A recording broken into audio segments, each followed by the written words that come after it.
Hello friends, welcome to my channel. Today I will discuss multi-processing operating system and real-time operating system.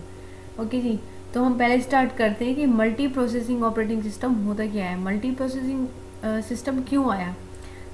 मैंने पिछली video में multi programming multitasking के बारे में बताया हुआ है।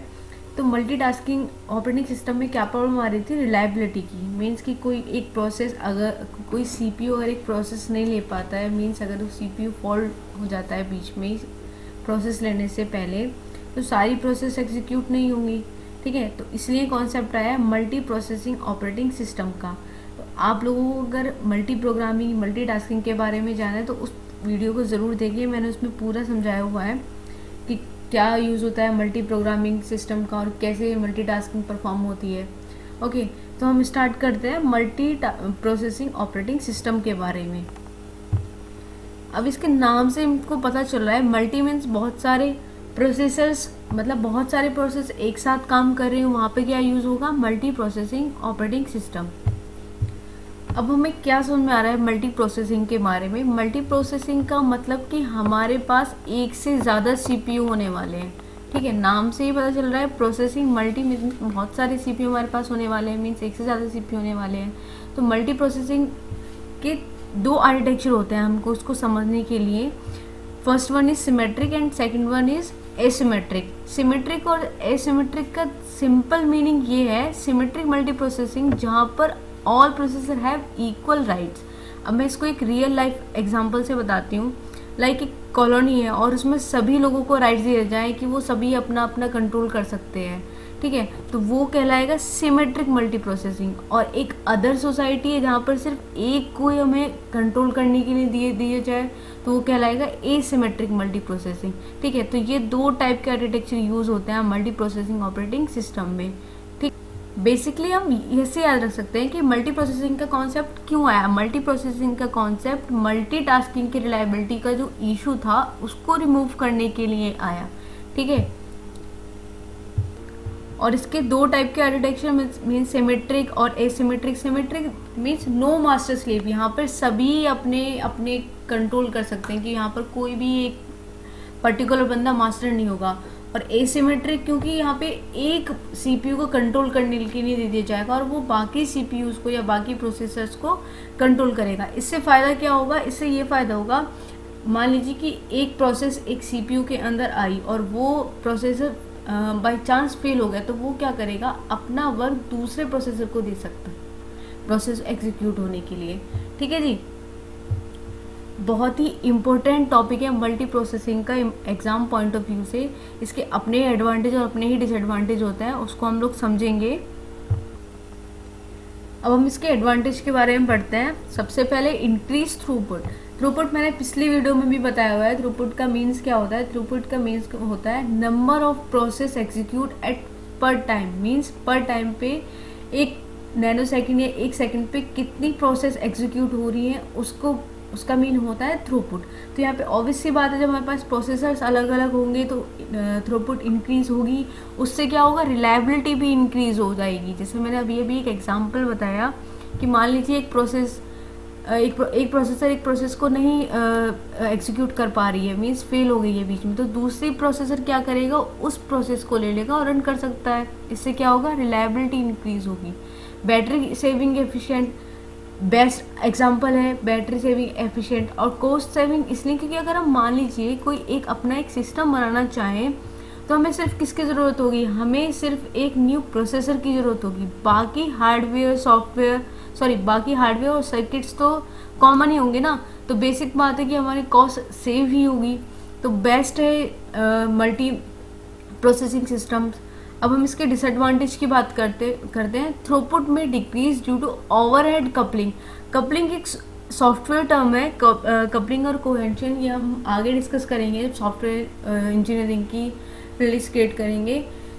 ठीक है जी, लार्ज मेन मेमोरी मीन्स जब यहाँ पर सिंपल बात है, अगर हमारे पास प्रोसेस बहुत सारे होंगी तो मेमोरी इंक्रीज होने के चांसेस ज़्यादा हो जाएंगे। मीन्स हम जानते हैं कि मेन मेमोरी का क्या मतलब, मेन मेमोरी का मतलब है हमारी रैम से। तो बहुत सारी जब प्रोसेसर्स होंगे तो हमारी रैम पे इफेक्ट पड़ेगा, ऑब्वियस सी बात है। हमें लार्ज मेन मेमोरी की आवश्यकता होगी और उसी वजह से हार्डवेयर क्या होगा, हमारा कॉम्प्लेक्स हो जाएगा। तो ये इसके कुछ डिसएडवांटेज हैं मल्टी प्रोसेसिंग ऑपरेटिंग सिस्टम के। तो आई होप आपको समझ में आया होगा। मैंने पिछले वीडियो में multi programming, batch operating system, multi processing system, multi tasking operating system, spooling के बारे में बताया हुआ है। तो आप लोग प्लीज़ उस वीडियो को जाके देखिए, क्योंकि यूजीसी नेट या BCA-MCA कोर्सेज के लिए, BSc IT के लिए बहुत इंपॉर्टेंट टॉपिक हो जाता है ऑपरेटिंग सिस्टम का। ओके, तो अब हम पढ़ेंगे रियल टाइम ऑपरेटिंग सिस्टम के बारे में कि रियल टाइम ऑपरेटिंग सिस्टम होता क्या है। Now real time operating system, अगर मैं एक सिंपल लैंग्वेज में इसका सिंपल एक कॉन्टेक्स्ट दूं रियल टाइम ऑपरेटिंग सिस्टम का, तो वो होगा time bounded operating system. Means ऐसे सिस्टम जिनको टाइम बाउंड दे दिया जाए कि तुम्हें इतने में ही रन होना है, अदरवाइज वो सिस्टम फेल कहलाएगा, उसको बोलते हैं हम रियल टाइम ऑपरेटिंग सिस्टम। अब किसी भी टॉपिक को या किसी भी सब्जेक्ट्स को ना आप माइंड से और एक एग्जाम्पल के थ्रू ज़रूर समझिए, या उसके वर्ड्स को ध्यान से पढ़ के हम उसकी मीनिंग निकाल सकते हैं कि ये इसमें है क्या। तो रियल टाइम ऑपरेटिंग सिस्टम का मैंने बताया कि इसको हम सिंपल वे में क्या बोल सकते हैं, एक टाइम आउट दे दिया जाएगा कि आपको इतने में परफॉर्म होना ही है, उसको क्या बोलते हैं हम, रियल टाइम ऑपरेटिंग सिस्टम। जैसे मैंने लिखा भी हुआ है, jobs must be completely executed with in specific time, otherwise system fail. अगर वो टाइम उतने पीरियड में या वो प्रोसेस इतने टाइम में नहीं रन होगी तो हम क्या कहला सकता है, उसको सिस्टम फेल्स। अब यहाँ पे दो टाइम के ऑपरेटिंग सिस्टम होते हैं। First one is hard real time system और second is soft real time operating system. अब मैंने यहाँ पे ना एक एग्जाम्पल के थ्रू इन दोनों को समझाया हुआ है। इसका मतलब है डिले एक्सेप्टेड और इसका मतलब है no delay accepted. Sorry there was problem, मैंने शायद गलत लिख दिया है, सॉरी। वो हैंड रिटन नोट है तो हो सकता है प्रॉब्लम हो गई हो। तो यहाँ पे मैंने मिस्टेक अपनी ठीक कर दी है, यहाँ पे है नो डिले एक्सेप्टेड। मीन्स अगर हम एग्जाम्पल देखें अपने अगर हम साइंटिफिक फील्ड्स की बात करें तो वहाँ पर कोई ना कोई रिसर्च होती रहती है, ठीक है। वहाँ पर नैनो सेकेंड या मिली सेकेंड्स का फर्क नहीं होता है, वहाँ पे पोको सेकेंड्स के अकॉर्डिंग कोई भी लॉन्च होते हैं। जैसे मान लीजिए कि मैंने सेट किया कि 10 पोको सेकेंड में इस कमांड को रन होना ही है और वो 10.1 भी अगर ले रहा है ना, तो उसको बोलेंगे हम hard real time operating system. Means वहाँ पर सिस्टम हमारा फेल हो जाएगा, मीन्स टाइम के अकॉर्डिंग वहाँ पे काम होता है। ओके गाइज, और अगर हम soft real time operating system के बारे में अगर एक एग्जांपल देखें, मैंने यहाँ लिखा हुआ है banking operating system. Banking system क्यों? क्योंकि अगर हम बैंकिंग कोई भी साइट खोल लें, अगर हमने कोई रिक्वेस्ट डाली तो कम से कम 15-20 मिनट तो वो रेस्पॉन्ड करने में ले ही जाती है, ठीक है। अगर आप इस तरीके से समझें कि लाइव स्कोर की बात करें, अगर हम जो हमारे मैचेस वगैरह होते हैं तो वहाँ पर कभी कभार अपडेशन लेट हो पाता है, तो वहाँ पर इतना टाइम इशू नहीं होता, तो उनको बोलते हैं हम soft real time operating system. Okay, तो मैंने एक एग्जाम्पल के थ्रू इन दोनों को समझाया हुआ है। मिसाइल सिस्टम मीन्स यहाँ पे सेकंड्स का फ़र्क होता है, अदरवाइज सिस्टम क्या हो जाएगा, हमारा फेल हो जाएगा। और soft real time system means यहाँ पर अपडेशन थोड़ा टाइम लेके होते हैं, उनको बोलते हैं हम soft real time operating system. I hope आप लोगों को समझ में आया होगा। मैंने एग्जाम्पल के थ्रू समझाया क्योंकि कुछ लोगों की रिक्वेस्ट थी कि एग्जाम्पल के थ्रू मैं ज़्यादा समझाऊं, तो इसलिए मैंने यहाँ पे एग्जाम्पल लिया है। और आप लोग प्लीज़ वीडियो को ज़रूर देखें और सब्सक्राइब कीजिए। उससे क्या होगा, मैं और भी वीडियोस लाऊंगी ऑपरेटिंग सिस्टम नहीं, बाकी सब्जेक्ट्स के बारे में, कंप्यूटर साइंस रिलेटेड।